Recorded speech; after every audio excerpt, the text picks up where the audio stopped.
Дөрөвдүгээр удаа ирж болохоор би энэ газар би анх доор удаа ирэхдээ энэ газарт их тарагдсан.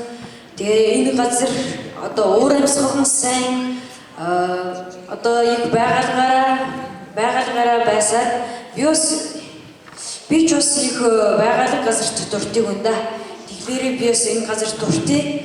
Тэгээ өнөө бас дөрөвдүгээр удаа ирж болохоор би энэ газарт хайртай болж, дуртай болж. Тэгээд залгаад дугаар хэлүүлье.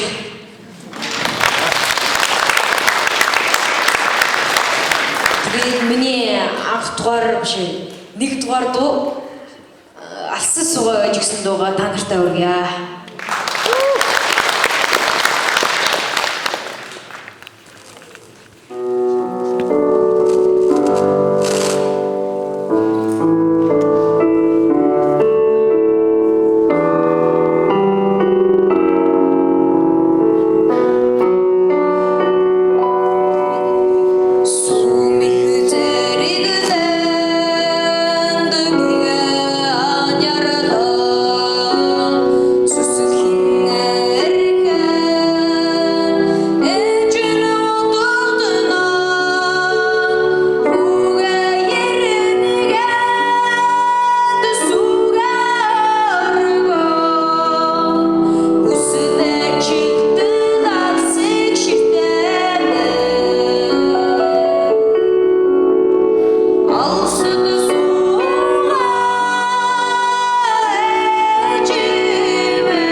Удаа дэлхийд үнийн Монгол ардын дун Баатар согтын нагасаа.